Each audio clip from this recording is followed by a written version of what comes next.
Bom, então, hoje nós vamos falar do poder da fé obediente, né? A lição, ela trata que cristãos devem tomar decisão baseado na fé, na obediência e confiança em Deus e não na razão, né? A história do pensamento, da razão, da cultura desse mundo, né? Ela vem de 600 anos antes de Cristo, quando os homens, alguns pensadores na Grécia, como Sócrates, Aristóteles, Platão, eles começaram a ter ideias que influenciaram toda uma cultura, um modo de pensar, e outros filósofos vieram, né?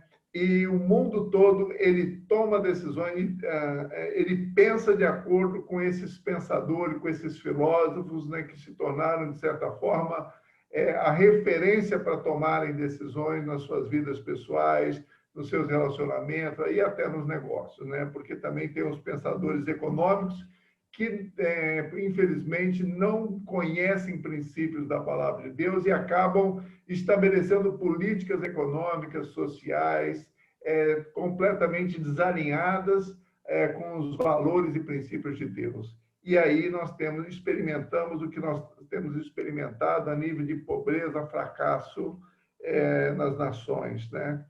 Então, hoje é importante nós falarmos o que é fé, né? Muitas das pessoas, elas, como eu falei, né, em algumas denominações muito boas, tradicionais, elas creem que o poder de Deus, ele só aconteceu na época dos apóstolos. E muita da razão é porque essas pessoas começaram a, talvez, declarar coisas baseadas na fé, e essas coisas não aconteciam, e as pessoas, então, acabavam, talvez na congregação, ou eles mesmos, perdendo até a fé em Deus. Será que Deus existe mesmo? Poxa, eu fiz tal coisa em nome de Deus e não aconteceu, e a fé é a coisa mais importante para Deus, então chegam até às vezes perder a sua confiança em Deus, porque as coisas não aconteceram após uma declaração de fé deles. Então é muito importante nós hoje tratarmos esse tema. Eu peço realmente, Espírito Santo, que o Senhor me ajude a todos que estão ouvindo. E vamos começar com o que está escrito em Hebreus, né, que é onde de 1 a 6 é onde tem a melhor definição sobre o que é a fé. A fé é o firme fundamento das coisas que se esperam e a prova das coisas que ainda não vemos. Porque por ela os antigos alcançaram o testemunho, pela fé entendemos que os mundos pela palavra de Deus foram criados, de maneira que aquilo que se vê não foi feito do que é aparente, do acaso. Pela fé, Abel ofereceu a Deus maior sacrifício do que Caim, pelo qual alcançou o testemunho de que era justo, dando Deus testemunho dos seus dons, e por ela, depois de morto, ainda fala. Pela fé, Enoque foi transladado para não ver a morte, e não foi achado. Seu corpo, como o de Cristo, não foi encontrado. Porque Deus o transladara. Visto, quer dizer, no caso de Cristo, Cristo ressuscitou, né? E o seu corpo foi transformado como seremos nós. No caso de Enoque, ele foi transladado vivo, ele não chegou a experimentar a morte ou o sofrimento, né? E não foi achado, porque Deus o transladara. Visto que, como antes da sua transladação, alcançou o testemunho de que agradara a Deus. Ora, sem fé é impossível agradar a Deus. Então, nós estamos hoje diante, talvez, da aula mais importante para uma vida, né, plena aqui na Terra. Porque nós não precisaremos de fé na eternidade, né? A fé só tem sentido aqui na Terra. Então, o objetivo da lição. Essa lição trata de duas questões colossalmente importantes.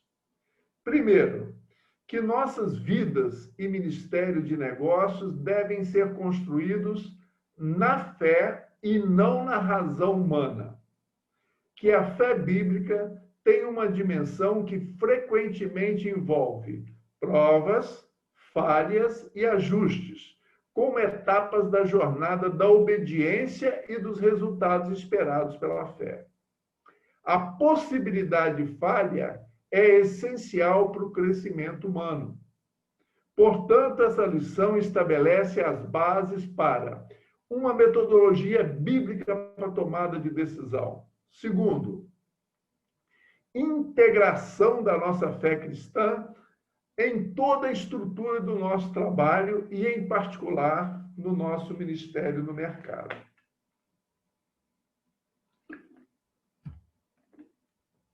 Então, teste, fracasso, ajuste é o processo natural de aprendizado por nos levar a uma reflexão das causas, da necessidade de mudança no modo como pensamos e agimos.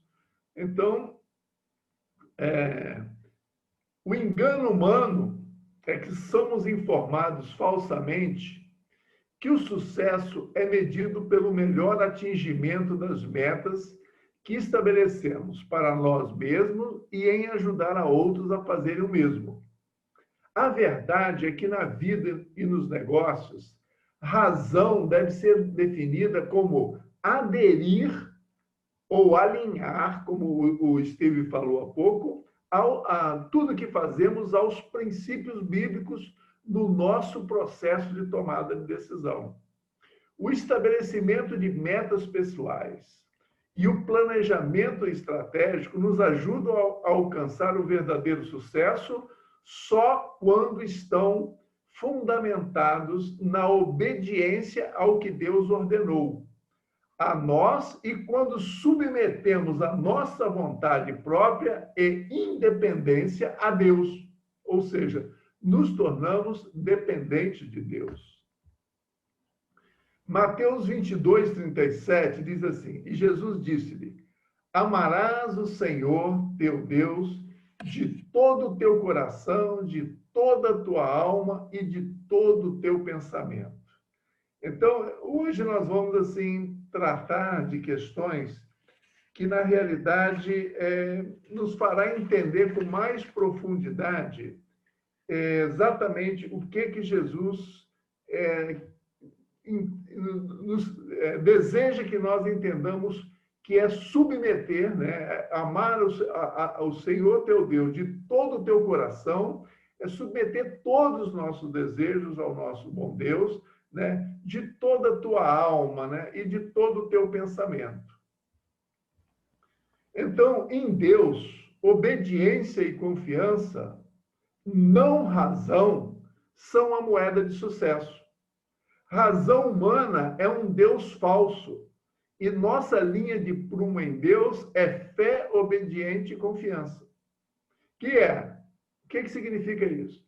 O raciocínio verdadeiro o raciocínio é um dom intelectual de Deus para nós. E ele considera pressupostos. O que nós temos que fazer é considerar pressupostos bíblicos revelados nas Escrituras pelo Espírito Santo para nós. Não pressupostos de filósofos, cientistas que estão pelo mundo. O nosso filósofo é Deus. É ele que tem a filosofia do sucesso. É ele que tem os pressupostos para nós tomarmos decisões corretas. Porque a mente, né, a mente do homem natural, ela fica buscando justificativas para o que o coração escolheu amar. Razão nunca é objetiva, é sempre baseada em valores e pressupostos de desejo do nosso ego. Ou seja, nós desejamos algo e começamos a criar justificativas para tomar a decisão de buscar aquilo sem que aquilo necessariamente esteja em conformidade com a palavra de Deus, com a vontade de Deus para a nossa vida. E aí, quando as coisas não acontecem, E aí, então, puxa vida, mas eu falei que eu fiz isso por fé. Sim, mas é uma fé que não está alinhado com os pressupostos e com a vontade de Deus. Se você ler João capítulo 15, você vai entender muito bem quando ele diz: se as minhas palavras estiverem em vós, tudo que pedires vos será feito.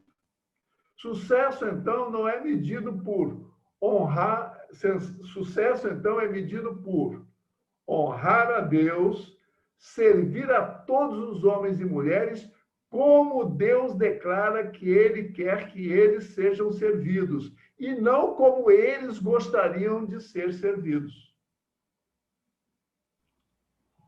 Sérgio, esta lição Sim. aqui, eu já escutei este áudio eu não sei quantas vezes, por eu não sei quantos anos, eu já vi Deus trabalhando na minha vida, mas mais uma vez, nesta semana, Deus abriu a minha mente e trouxe novas compreensões. Mas eu estou aqui no Brasil para 17 anos, e uma das coisas que eu tenho visto muito claro no mundo evangélico aqui no Brasil é a forma de uma fé ainda muita de misticismo. E nós temos que desmistificar a questão de fé. Isso é parte da realidade desta lição. E uma das áreas em que eu tenho visto uma grande dificuldade neste misticismo de fé é ligado com uma expressão que nós aprendemos aqui no Brasil: vai dar certo se Deus quiser. Isso é uma demonstração de uma fé errada, que não é baseado, na verdade, na palavra de Deus, mas é baseado em nossos desejos ou só deixando para sorte. É interessante, Efésios 5:17 fala para a gente fazer o quê? Vamos procurar a compreender qual é a vontade de Deus. Então, nós temos a responsabilidade de saber o que Deus quer.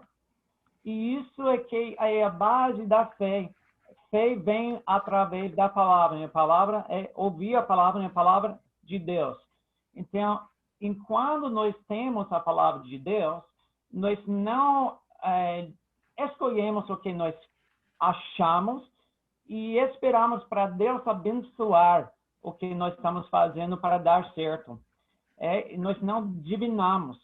Nós realmente sabemos o que Deus quer e nós decidimos de agir em alinhamento com Ele, ao invés de tomar nossos planos baseados em nossa raciocínio, o que nós achamos melhor, o que nós achamos, nós desejamos que vai ficar melhor, mas nós ouvimos a Deus, nós estudamos a palavra e nós sabemos como Deus faz as coisas que Ele quer. Isso é uma grande diferença nessa ideia de usar a fé desta forma, que tem me ajudado na minha vida muito, e eu creio que isso é uma das chaves para realmente a transformação do Brasil. Amém. Mas como você falou, né, Steve? Vai dar certo se Deus quiser. Só que a pergunta é: e Deus quer que eu faça isso, né? Vai dar certo se eu busco saber o que Deus quer, eu sei o que eu obedece, vai dar certo. Isso. Isso aí. Não é pressupor que ele quer, né? É saber. Muito bom. A razão, né, vontade e emoção devem estar, como o Steve acabou de nos falar, submetidos ao nosso espírito que, iluminado pelo Espírito Santo, tem a revelação da palavra para aplicação em todas as circunstâncias da nossa vida.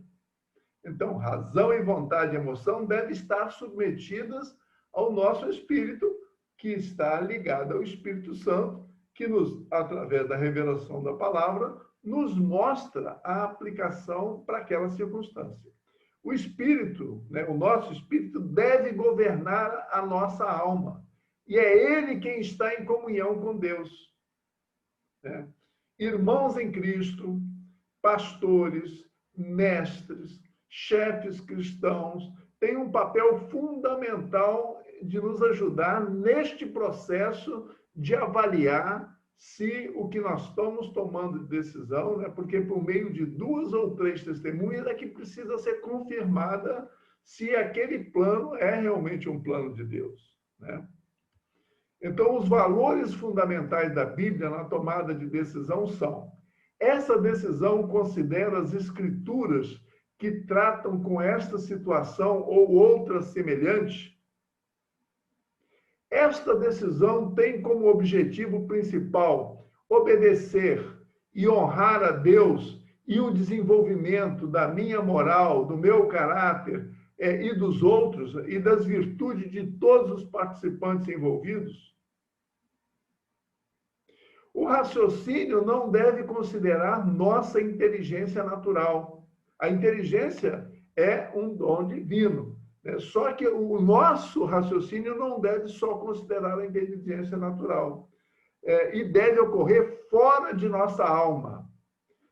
Outro dia nós estávamos numa reunião, né, de um grupo de estudo, e aí nós estávamos falando sobre ira, mágoa, rancor.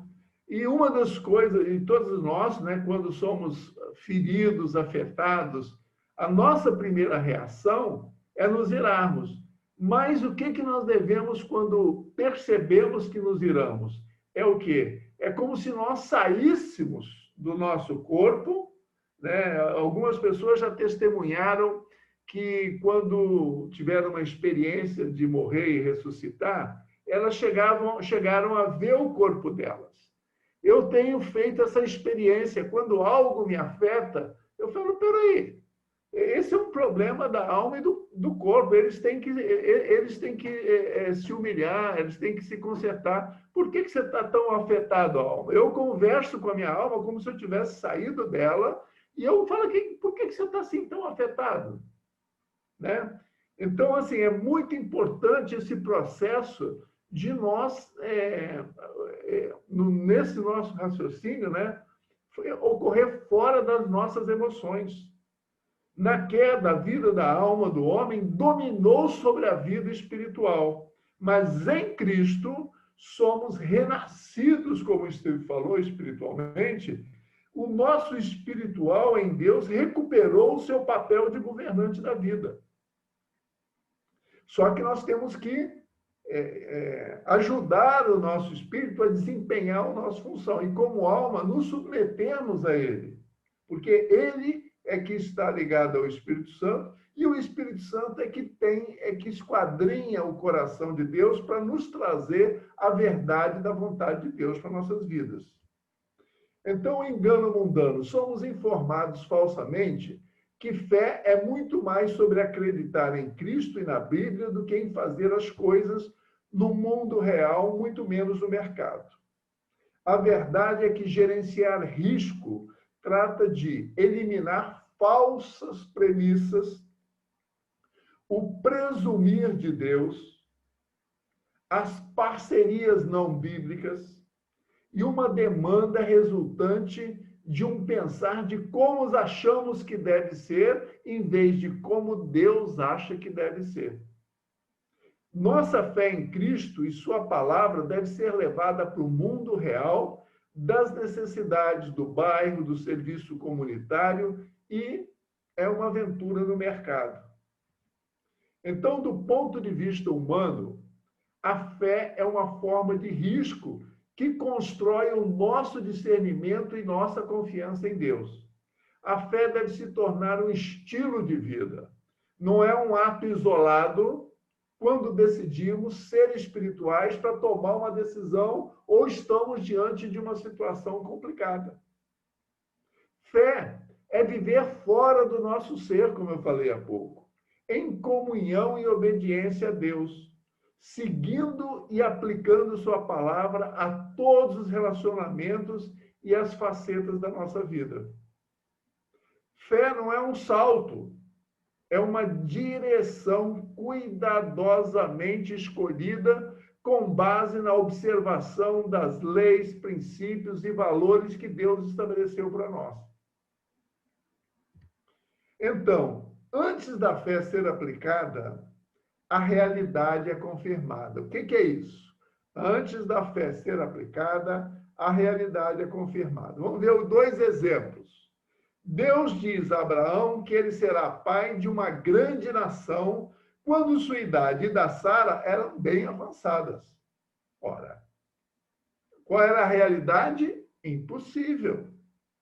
O raciocínio natural de Abraão e Sara os levou, né, a uma tomada de decisão que resultou em um problema que perdura até hoje. Jesus, por exemplo, ele manda os discípulos dar alimento para 5.000 pessoas, sabendo que só havia 5 pães e 2 peixes. Qual era a realidade? 5 pães e 2 peixes não pode alimentar 5.000 pessoas. Quer dizer, o raciocínio natural dos discípulos, como os alimentaremos com 5 pães e 2 peixes?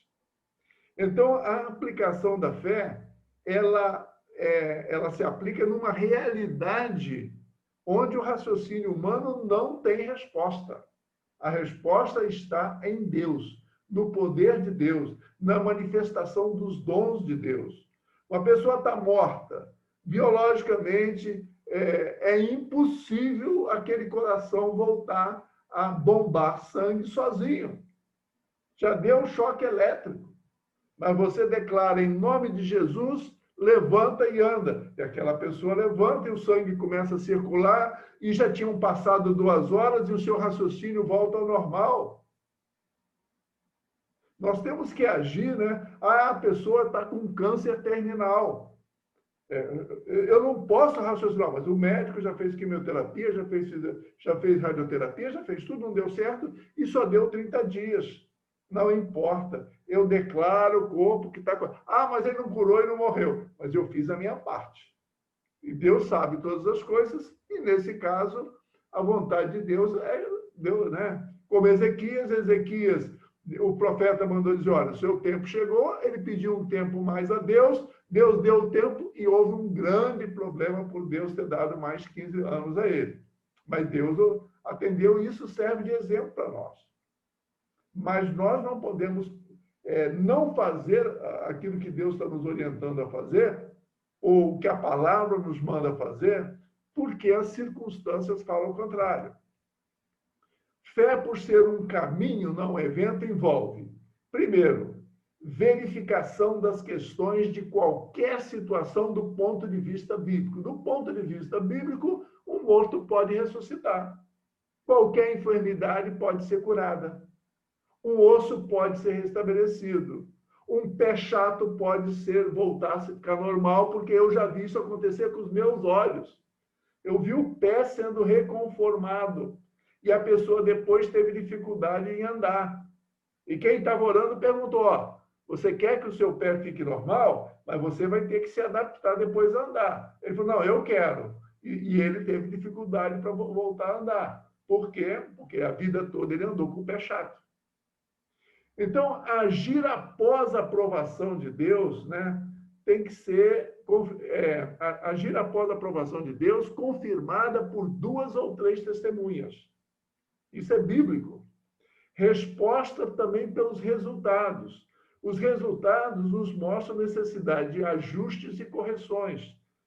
Ficarmos vigilantes em face dos obstáculos, oração sem cessar. Toda empresa deveria ter um grupo interno orando pelas dificuldades, concorrência desleal, fiscais desleal, devia ter em oração o tempo todo, resultando em humildade e gratidão diante de Deus. Então, eu falei tudo. Agir após a aprovação de Deus, confirmada por 2 ou 3 testemunhas, resposta pelos resultados, ou seja, os resultados dizem que você está no caminho certo, fazer ajustes e correções baseados nos resultados, vigilância em face dos obstáculos espirituais ou normais, resultando em uma humildade e gratidão diante de Deus. O segredo de uma fé é treinar nela durante todo o dia, mantendo um constante diálogo interno com Deus, praticando em todas as oportunidades e desafios. Engano mundano. Somos informados falsamente que o local de trabalho não é um lugar para fazer proselitismo, ou seja, pregar o evangelho. E fazê-lo é totalmente antiprofissional. A verdade é que devemos viver o nosso testemunho no trabalho, mostrando a nossa humildade, humanidade, humildade, coragem da convicção, amor e honra a Deus. Vamos detalhar um pouco melhor o que é esse testemunho, a forma eficaz de pregar o evangelho no mercado de trabalho. Biblicamente, meus irmãos, as relações comerciais fundamentais são as da família. Como nós já falamos, uma família saudável é uma sociedade saudável. Uma família próspera, a soma da prosperidade das famílias, gera um comércio saudável, gera riqueza para a nação. Uma nação rica é uma nação de famílias ricas, né? Então, o comércio ou serviço bíblico tende a seguir de geração em geração, baseado no discipulado e aprendizado mais do que no conhecimento acadêmico. Só que nos dias de hoje, o conhecimento acadêmico, ele substituiu o conhecimento da família. Os filhos, quando chegam aos 18 anos, eles dizem para os pais: eu tenho meus próprios planos, eu quero aprender da minha forma, eu não quero ouvir seus conselhos. Isso é o que a cultura antibíblica nos levou a essa geração. Então, a transferência de geração a geração é a principal fonte de riqueza duradoura, pois baseia-se tanto na história da família quanto na soberania de Deus, que Ele quer que seja assim. Empresa familiar, ela promove a autossuficiência em Deus, que é a verdadeira liberdade econômica. Você não perde emprego, né, se você tem o seu negócio. Invariavelmente, as pessoas que passam por nossa escola de negócio nos dizem que o maior reflexo inicial foi em suas famílias. E por que isso é tão importante? Por exemplo, nos Estados Unidos e na maioria das nações capitalistas, 80% do PIB é produzido por pequenos negócios familiares. Nós já vimos na aula passada que a falta de planejamento ou falta de aplicar os princípios da palavra de Deus faz com que uma empresa em 4 feche em menos de 2 anos.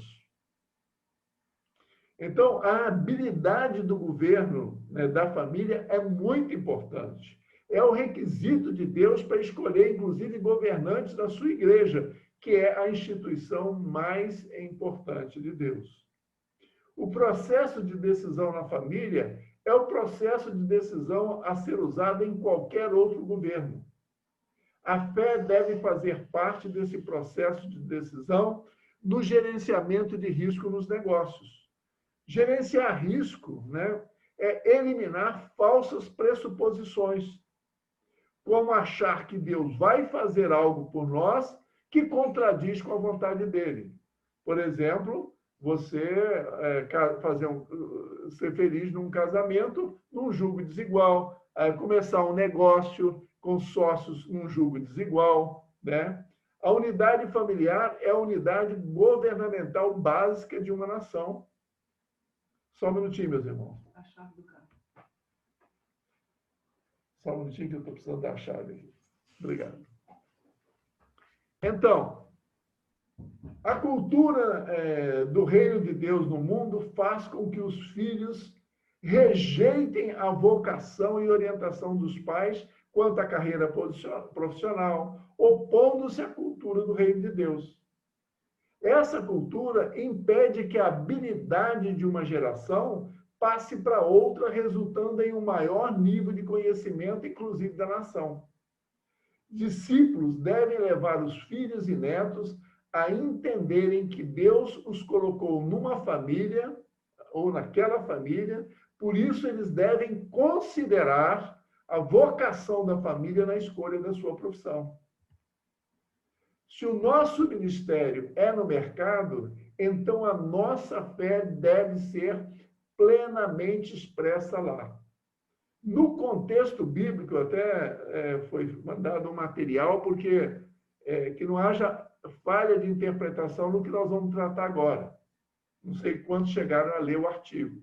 No contexto bíblico, adoração e trabalho têm a mesma conotação. São palavras que têm significado muito similar.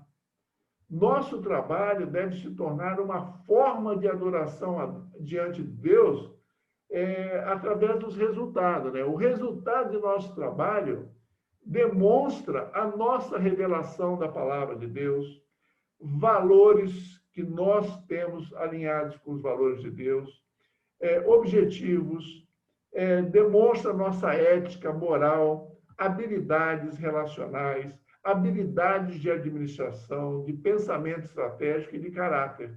Né?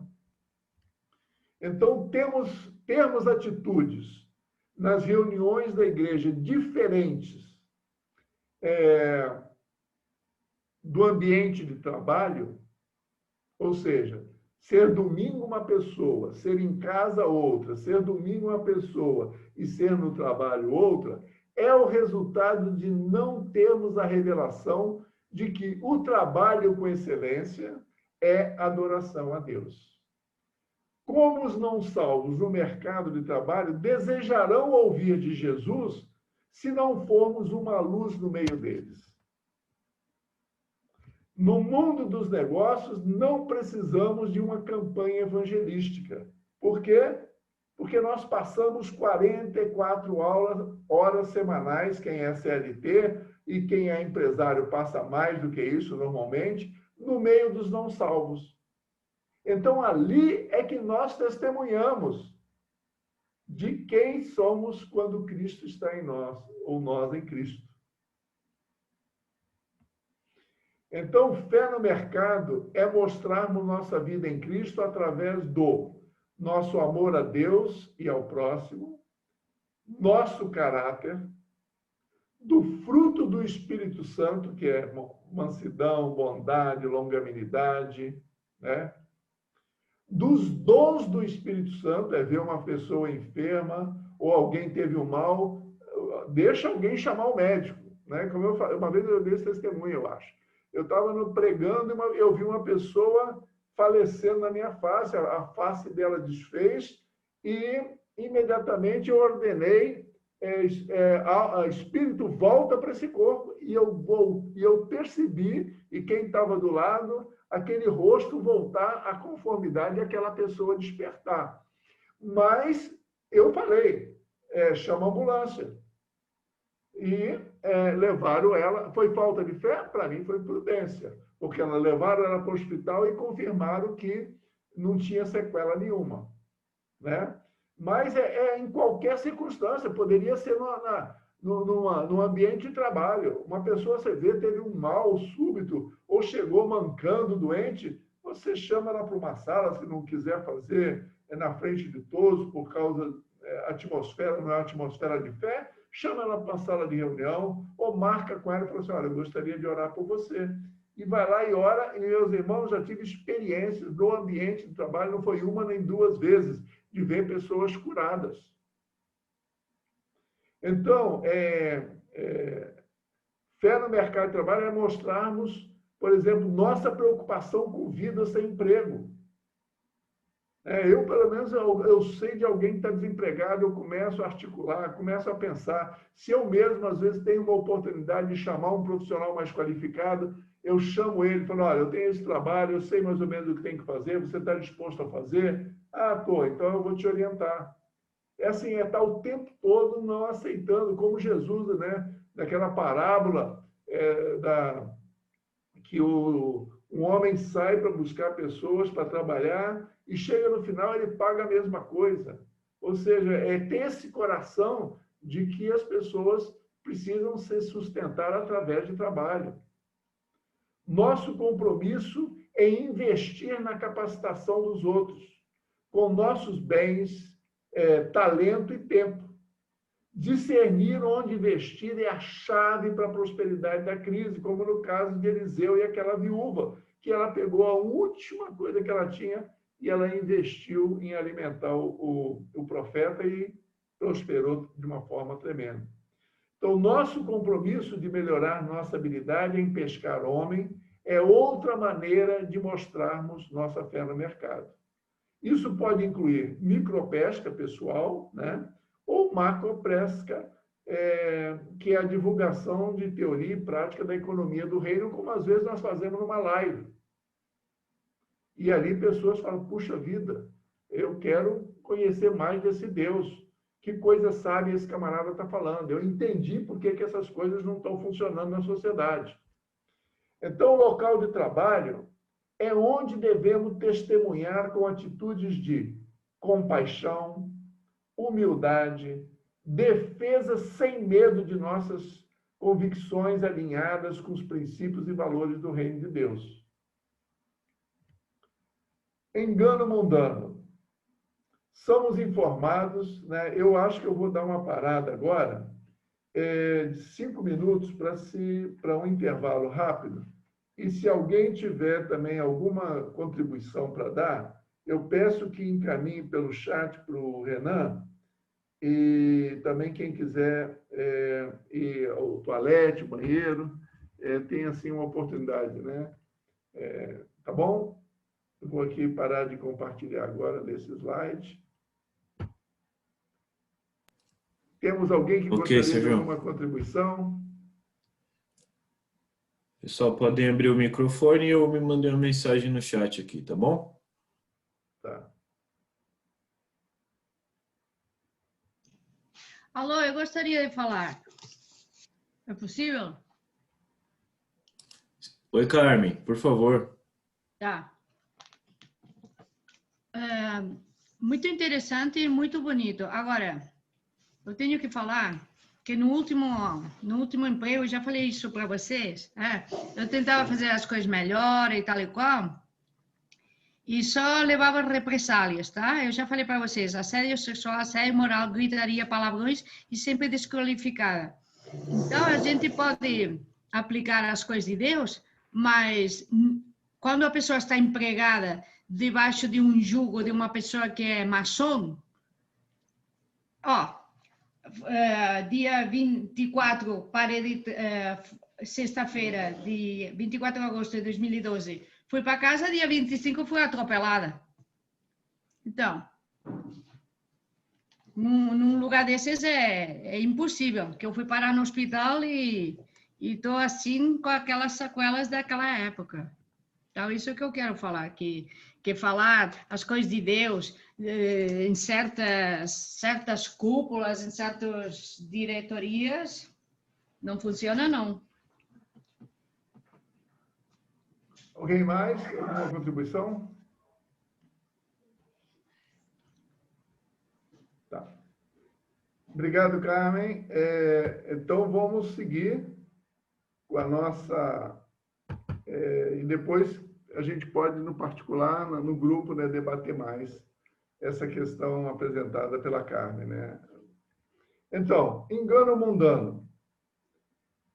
Somos informados falsamente que, enquanto algumas falhas parecem necessárias para ganharmos sabedoria, nós não devemos dar muito ênfase nisso. A verdade é que devemos ter a coragem de aceitar ser contratado, promovido ou rebaixado com base no que Deus está fazendo nas nossas vidas para esclarecer e desenvolver nossa vocação, habilidades e caráter.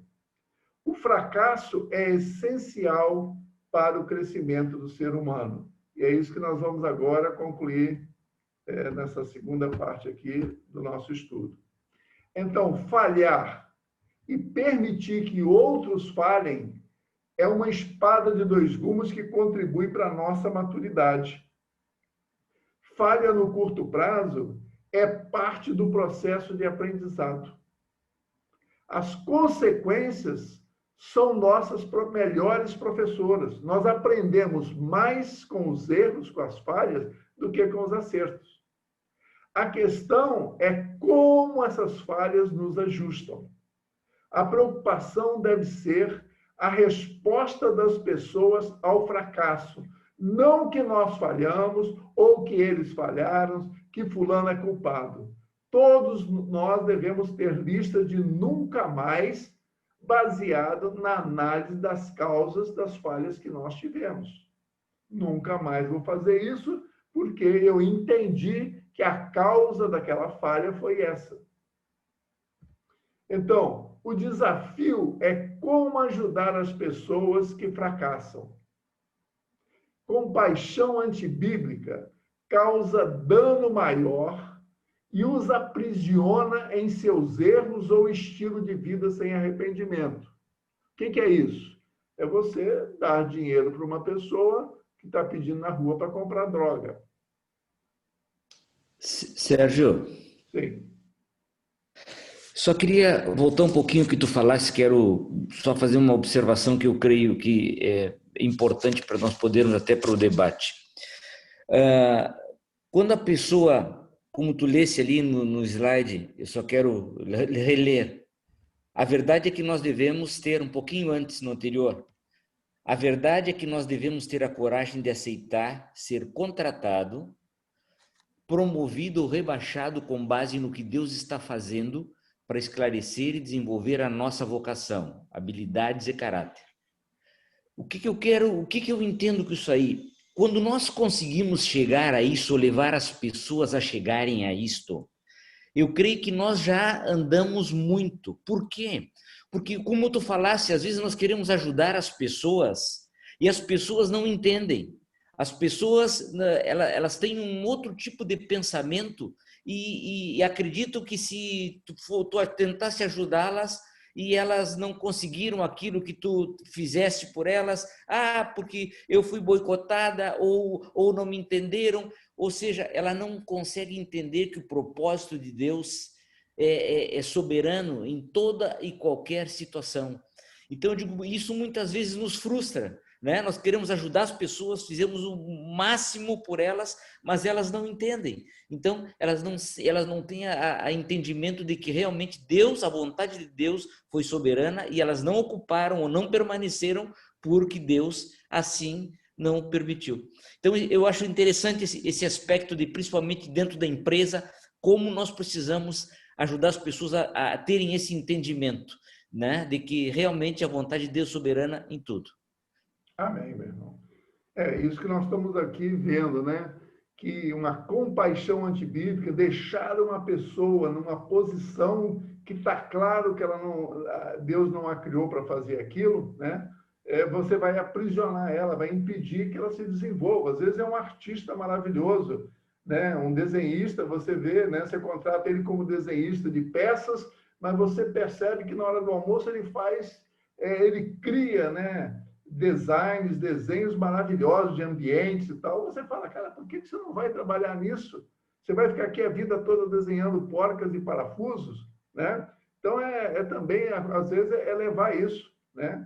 Ou pessoas que são desmotivadas porque estão fora da sua posição. Isso é uma compaixão antibíblica. Na ajuda, os cristãos devem entender a diferença e manter um equilíbrio entre um alívio temporário, que é você dar uma Bolsa Família, né? Treinamento na capacitação ou caridade absoluta, ou seja, você dá, porque você às vezes dá esperando que a pessoa vá mudar de atitude e tal. E existem casos que você dá sem esperar nada, né? Nenhum obrigado, né?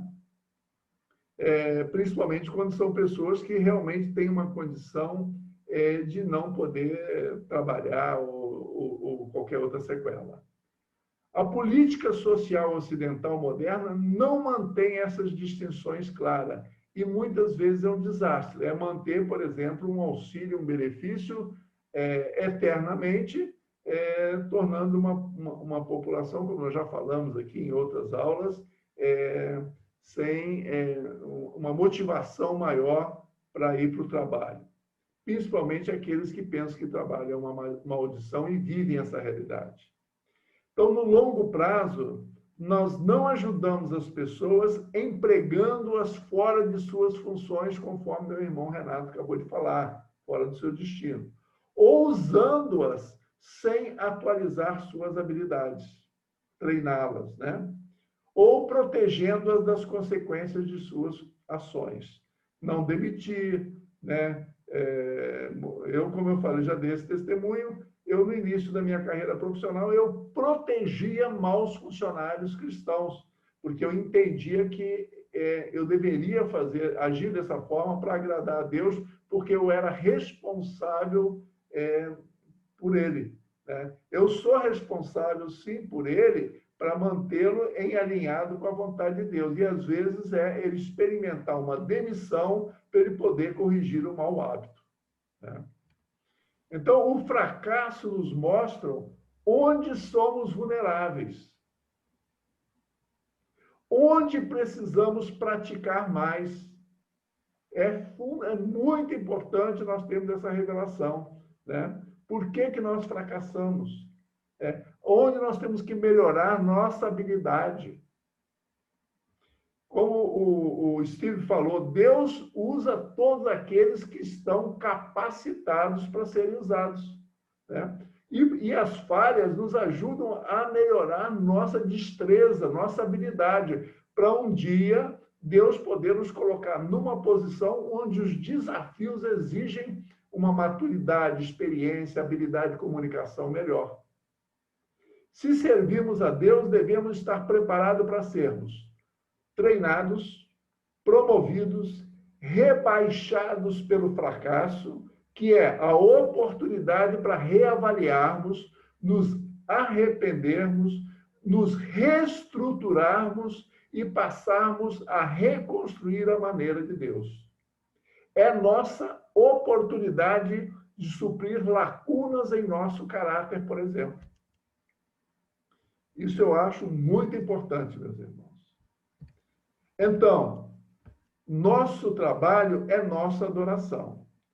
Eu pergunto a vocês, qual adoração mais impressiona a Deus? Aplicar a fé que nós falamos aqui, obediente, e sermos luz, 44 horas semanais, no mínimo, no ambiente de trabalho, e as demais em casa e nos relacionamentos, construindo nosso caráter e o de outros, ou cantar louvores domingo por 40 minutos e sair dali e levar uma vida como se desconhecesse a palavra de Deus ou não considerasse a palavra de Deus. Deixo com vocês, eu achei que isso poderia, até pedi aos irmãos para mandarem um artigo que eu achei interessante, porque isso não é que nós não devamos cantar louvores, mas se nós queremos, não achemos que vamos impressionar a Deus, né, com estilo de vida de 40 minutos, 2 horas semanais, durante uma reunião da igreja. Nós impressionamos a Deus 7 por 24 horas, com estilo de vida de transparência, humildade, mansidão, sabedoria, obediência, uma fé obediente. Eu passo agora para o Renan, que vai coordenar, e os coordenadores que vão trabalhar na coordenação dos debates, e depois voltamos. Obrigado a todos, irmãos. Amém, pessoal. Vou fazer a transferência aqui para as turmas de debate. Em alguns segundos vocês já estarão transferidos. Marcinha, quer começar? Pode ser. Bom, apareceu uma tela aqui meio diferente. Calma aí.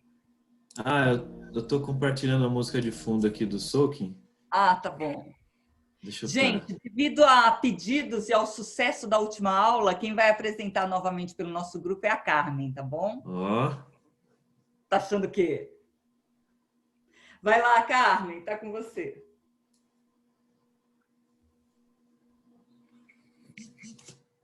Seu microfone está fechado.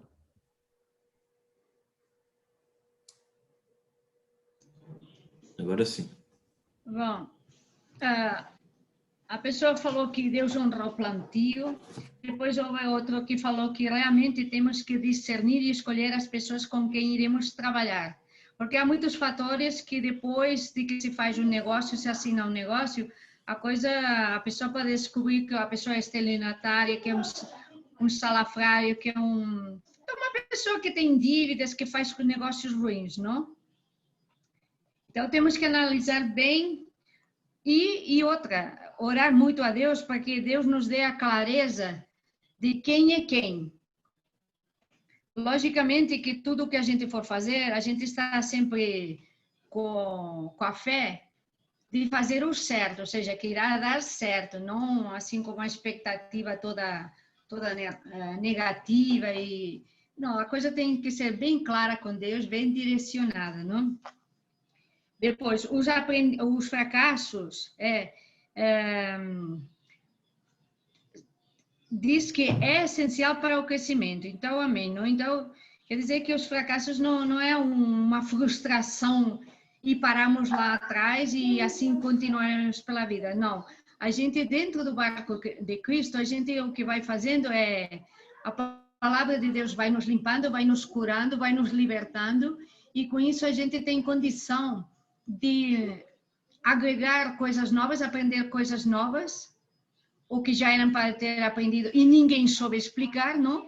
E com isso nós iremos, com esse nosso trabalho, será o nosso evangelismo quase, o nosso exemplo no mundo, onde nós passarmos a ser o exemplo. E acho que é por aí.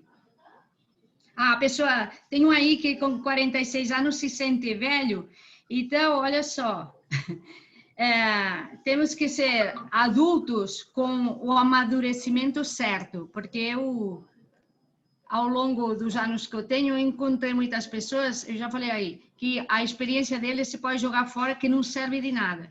Agora, quando a gente se propõe a ter nobreza diante de Deus e querer passar aquilo a limpo com Deus, aí sim que poderá edificar a vida das pessoas, como alguém aqui falou, que já fez coisas que não estavam muito certas, que depois aprendeu de uma maneira bem melhor com Deus e a coisa fluiu de maneira edificante. Aí sim. E quando eu falei que é a menina dos olhos de Deus, cuidado porque há uma cultura aí de meninos e meninas que deixa a pessoa num primitivismo, numa superficialidade, tá? Com Deus podemos ser meninos e meninas com experiência, com amadurecimento. Não uma coisa superficial e ser uns bobinhos. Não, a pessoa tem que saber cortar as coisas do lado certo. Não há nada melhor do que ter pessoas talentosas que quando pegam um negócio, um brilhante ou o que seja, por exemplo, se for um brilhante, uma pedra preciosa, sabem lapidar do lado certo para ela brilhar mais. É isso que nós devemos fazer. Amém. Amém, irmã. Muito bom. Carmen. Amém, Parabéns. Carmen. Parabéns. Muito bom. Steve, como é que foi o Curtis falou que conseguiram, mesmo com problemas técnicos, concluir? Como é que foi?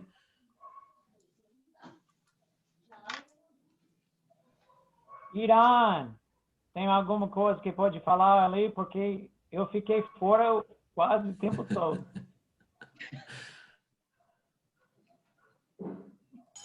Ok.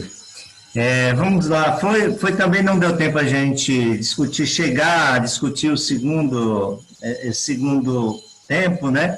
Mas ficou, alguma coisa foi comentada. E respondendo essa pergunta 2, de que forma a gente consegue observar Deus recompensando a fé do mercado, né? Eu vejo que a gente saber que na fé nós vamos ter a recompensa de Deus, né? Independente assim daquilo que a gente prevê, né? Assim, não necessariamente da forma que a gente prevê. O exemplo seria assim, um negócio que é frustrado, uma expectativa que se tem num negócio que se está fazendo, seja individualmente ou na equipe, né? e que todos ficam frustrados naquele momento, mas que no momento posterior, né, vem um resultado melhor do que aquele que estava sendo esperado, ou porque aquele negócio não deveria ter sido feito, porque foi feito muitas vezes sem observar os princípios de Deus, né, mas que na realidade Deus honrou aquelas pessoas que estavam trabalhando, né, que estavam com aquela expectativa e frustrou aquele momento, mas no momento posterior deu um resultado mais que satisfatório àquelas pessoas. Então eu vejo isso, né, que Deus recompensa da forma correta, porque Ele conhece os caminhos daqueles e conhece as intenções, conhece tudo que estava envolvido ali e vai dar uma resposta não necessariamente de acordo com a expectativa humana, tá? Sobre a terceira pergunta, a diferença de ter fé, que algo vai acontecer ou torcer, nós vemos que, como na fé, seria algo baseado, né, nos princípios de Deus, na observância dos princípios de Deus, enquanto que a torcer para que algo acontecer, é muita coisa baseada na razão e nos recursos que se tem à disposição naquele momento, tá certo? Um exemplo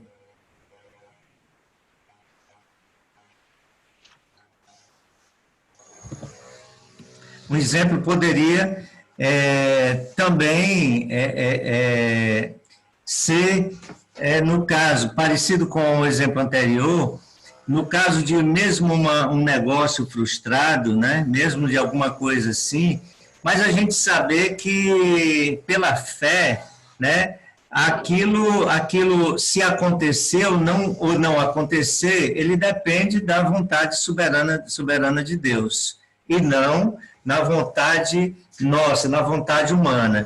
E mesmo que não aconteça do jeito que se programou, da expectativa acontecida, há que se tirar lições daquilo ali, né? Há que se tirar lições daquela situação, vendo o que foi feito de errado, o que foi feito de certo, né? E fazer aqueles ajustes e correções como foi discutido na lição. Amém? Amém, Irã. Obrigado, irmão. Amém, amém. Cris, quer falar? Vou só falar aqui um minutinho. Hoje eu tive a honra de receber o coordenador Renan aqui no nosso grupo, e nós somamos o grupo, então quem fez as anotações foi o Bernardo, e o Bernardo vai colocar as respostas do grupo. Obrigada, Renan, obrigada a todos que participaram. Obrigado, pessoal. Obrigado, gente. Então, eu vou responder primeiro a segunda pergunta, porque a primeira eu acabei não anotando, né? Não, mas a primeira é individual mesmo, Bernardo. A primeira era para reflexão, tá? A segunda pergunta, você quer que eu leia? Não, eu não estou falando dessa primeira, eu estou falando da primeira, no caso, foi a que o Renan respondeu. Eu não anotei a ideia dele, porque foi tudo muito corrido. Deus recompensando a fé no mercado, né? Mas, enfim, eu vou falar sobre a segunda e depois eu peço para você falar o exemplo que você deu. Fechado, meu. Então, perguntou qual é a diferença entre ter fé que algo vai dar certo e torcer que algo vai dar certo. Bom, a primeira é que quando você tem fé que algo vai dar certo, é porque você fez um estudo bíblico, você leu, você orou, você consultou a Deus, e aí Deus vai te dar uma resposta de alguma forma. Ele vai te dar um sinal, ele vai deixar você saber de alguma situação que você esteja errando ou de algo que você tenha que saber.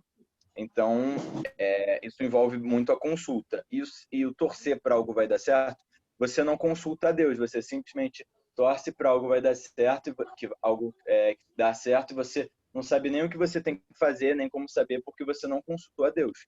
E quanto a isso, a gente tem um exemplo muito legal do Fernando. Acabou que o meu áudio cortou metade do que ele falou, mas depois o áudio voltou e eu fiz aqui umas anotações. E ele falou que ele teve um problema na receita e que e que ele teve que crescer com a ajuda do delivery, e que graças a essa suspensão dos contratos de trabalho, ele conseguiu segurar alguns empregos, né? Porque senão ele não ia dar conta de pagar todo mundo por conta da redução do faturamento. E, bem, ele teve que tomar uma decisão com fé, sem desistir, seguindo a orientação de Deus e praticando oração. Enquanto muitas pessoas se desesperaram, muitos empresários se desesperaram e foram contraindo empréstimos e etc., ele manteve a paciência, consultou a Deus e, no fim, deu tudo certo e está dando certo ainda. E, bem, glória a Deus. Amém, obrigada. A outra pergunta era: de que forma você consegue pensar em Deus recompensando você no mercado de trabalho? E agora a hora que você fala, Renan. Amém, pessoal. Lembrando que tudo é por Ele, para Ele, né? Sempre. E a Bíblia nos garante que todas as coisas cooperam para o nosso bem. Então, o que eu comentei aqui, né, como passo de fé, gente, é que no começo do ano eu estava um pouco, apesar de estar muito bem no trabalho onde eu estava num ambiente já de conforto, né, num cargo que eu estava satisfeito comigo, eu sentia que eu precisava mudar, sentia que precisava de mudar de alguma forma. Eu busquei o meu líder da igreja, né, eu sou da Verbo Morumbi, aqui de São Paulo, busquei aconselhamento. Então, chegamos à conclusão que não era para procurar um novo emprego, mas que era para eu não fechar as portas. Então, o que aconteceu foi que em março eu recebi uma proposta, na visão humana do negócio, né? Não era o melhor caminho mudar de emprego, porque tinha começado a quarentena ali, a gente recebeu as notícias que muitas empresas teriam problemas, dificuldades. Opa. Então, com a visão humana, né? Não seria um momento, nem um lugar, nem a hora para fazer isso. Era uma empresa até pouco tempo startup, com 11 anos de mercado, então poderia ser muito afetada pela pandemia, mas eu tive paz de Deus para poder tomar a decisão e eu decidi. Então, em paralelo, eu estava com alguns planos pessoais, um deles era de noivar, né? E aí, essas incertezas, né, das coisas que estavam acontecendo, resumindo, o lugar onde eu estava antes reduziu o salário de todo mundo para quase pela metade, e eu seria afetado por isso, inclusive. Mas com uma semana de emprego novo, o mercado fechou, as empresas fecharam e eu fiquei com medo, né, do que poderia acontecer. Mas o lugar onde eu estava, para a glória de Deus, não diminuiu o salário de ninguém, muito pelo contrário, estava muito bem financeiramente. E, por incrível que pareça, né, era uma empresa com metade da idade, me ajudou a tomar essas decisões que eu estava fazendo debaixo do aconselhamento. Então, para a glória de Deus, deu tudo certo, está tudo indo muito bem, as coisas estão muito melhores do que antes. Mas se não tivesse tido essa questão do passo de fé, Deus não teria me recompensado. Muito pelo contrário, eu teria deixado o medo tomar conta de mim, né? Então, para a glória de Deus, os planos que eu estava planejando aconteceram. Eu saí da minha zona de conforto, apesar de ser um cara que gosto muito de criar raízes nos lugares onde eu estou, por conta da cultura e das coisas que eu aprendi. Então, para tudo, para a honra e glória de Deus. Então, acho que fez muito sentido com como Deus recompensa, né, o nosso passo de fé, né? Alguém mais quer contribuir, pessoal? O tempo foi bem corrido hoje, né, no debate.